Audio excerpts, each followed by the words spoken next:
All right, so here's the proof. Just I'll show you the corner of the box. The radio is all packed up and going back to Kurt tomorrow. So I'm on to a different NorCal 40B. And this one, other than having this big fat knob that makes it easier to tune, it has the strange output transistor that is a 2N3866. And if you'll notice right there, the 2N2222A is missing because I was doing bead experiments. So I thought we'd continue on that kind of vein with experiment number 141. So I dug in the junk box. This is really old. This is NTE before they became TCG, and this is also old.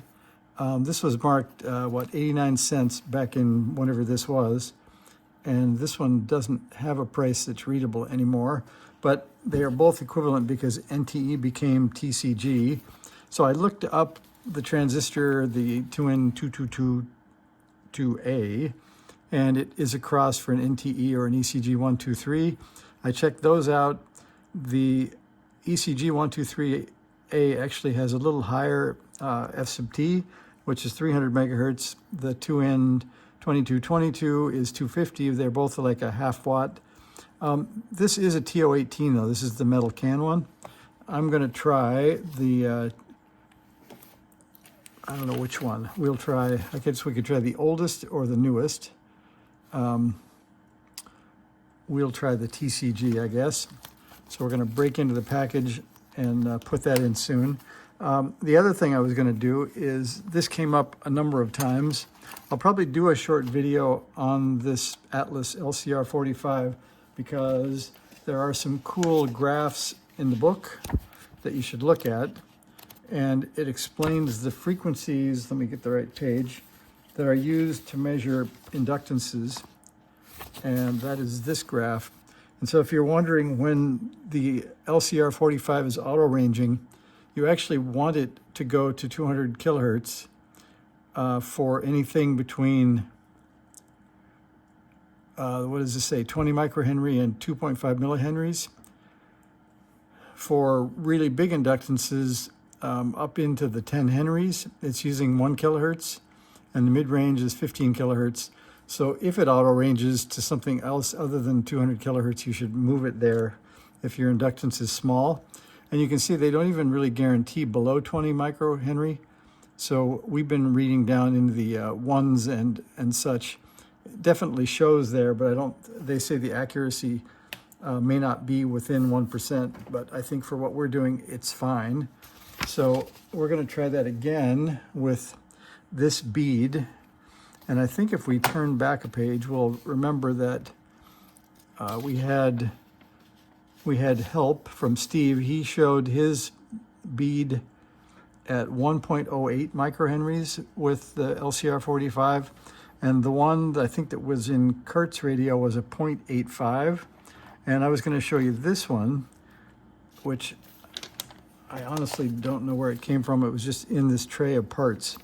So we'll take this one. It's slightly physically bigger than the one that came in the NorCal 40B, so I don't think it came from there. So I'm just going to hook it across a capacitor lead again, stick it on there, and measure the 1 turn of inductance. All right, so we'll get the leads apart a bit, and I'll hang on to only one, and we'll see what we get. So it does say 200 kilohertz. So this one reads, actually it's pretty similar, 0.82 microhenries. So this one's going to go into this NorCal 40B. And you can see it is a little bit fatter. I think it should work fine because this transistor is a plastic case, and I think I can get the leads apart a little bit farther. So we'll try that. So we'll break into our TCG. And we'll see what happens. So this one's also, you got to be careful because I'll show you the pinout of this compared to the, I guess that's Q6. That doesn't really help. But you can see on the board, if I zoom in, the emitter there is on the right, and the base is in the back. And you can see it's even marked for Z1 to go over there in the Q6 location. So we're going to do that, and that means that we need the emitter on the right, and I'll zoom in again on this one. So you can see this one has, if I hold the transistor on the bottom, the emitter is on the left. So if we put it into the board, we want the black or the back flat part to be facing backwards. That'll put the emitter on the right. And then I need to move the base forward and the emitter back. And then ever so carefully slide that bead onto the base lead. So one more thing I want to do before we do that is zoom back out and get out the trusty Klein meter, because we had questions of whether or not the bead is going to make a short. So I don't think the bead will make a short based on my sample of 1 the other day. If I touch my probes together, I can get it down to 0.1, I guess. And I'm going to go on each side of this bead.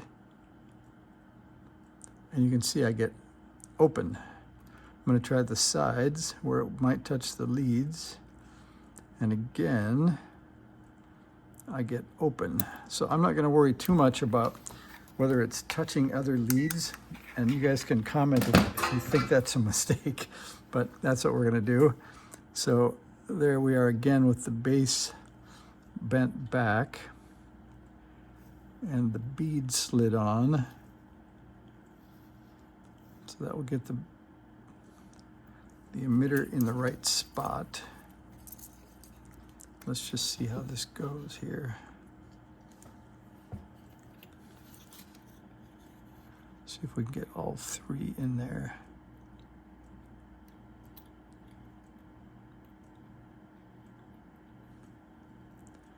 Maybe yes, maybe no.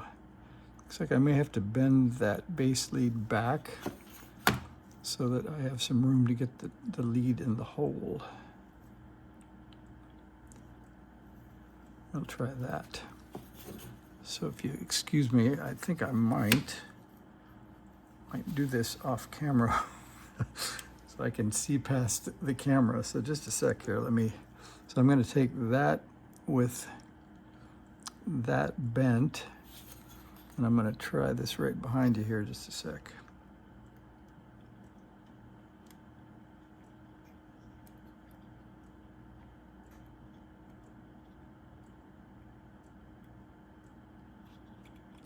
So that is, there we go, that's 3 leads in the hole and no dropping of the bead. So we'll push it down a bit to see what happens. I think that's about as far as we can make it with this style of transistor, so that fat bead. So that's what's going to happen on my driver.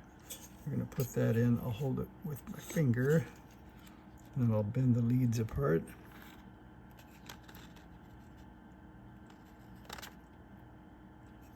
And we will attempt a little on-camera soldering, I guess, just to get this done so we can try it.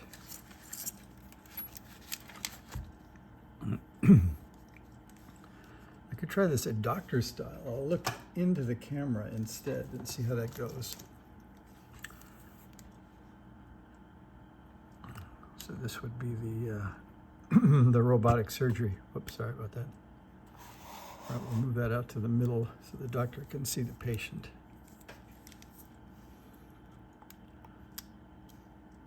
Well, that's odd when it's only 2-dimensional. So if I was a heart surgeon, I'm not sure how the patient would do here.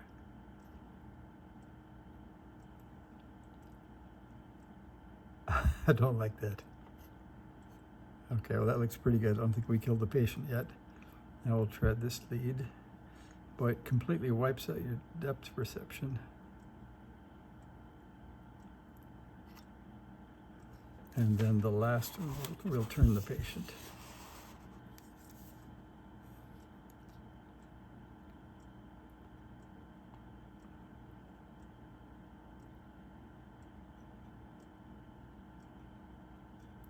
All right, we didn't kill the patient. I think we've got it in there. Trying again through the camera. Let's see if we can get it. looks pretty giant. There's 1, 2, and 3. All right. So that's our joint. Those look pretty okay. So let's fire this baby up.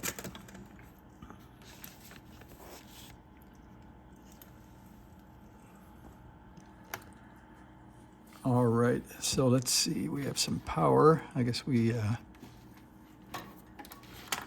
might need a key for transmitting, and a dummy load / antenna, and a amplifier, and some power.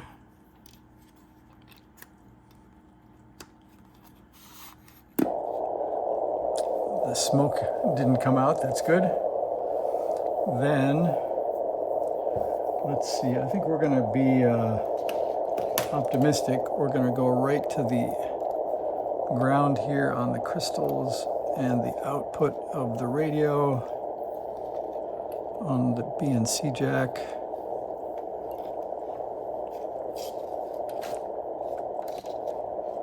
And I'll see if I can get you guys up to the scope, maybe like that, so you can see both, and then we will key the radio. That's a good sign. So I think that worked. So the driver is in action. I'll get out something to see where the transmit bandpass filter is.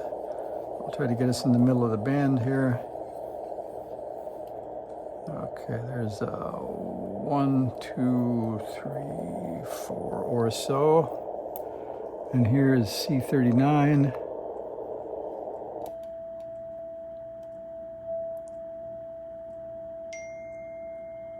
I think that's what we got. So this one doesn't put out nearly as much as Kurt's. I think it may not have that C31 change, we'll see. And let me check that. Peak to peak, what we get. We get 5, 10, 15, 20. That's not much, so 20 squared is about 400, so that's about 1 watt. So I think we're gonna call that good until I go investigate why the drive is low. But there you go. So if you don't have a 2N, 2222A, you can use a TCG or an ECG 123. So there we go. See ya.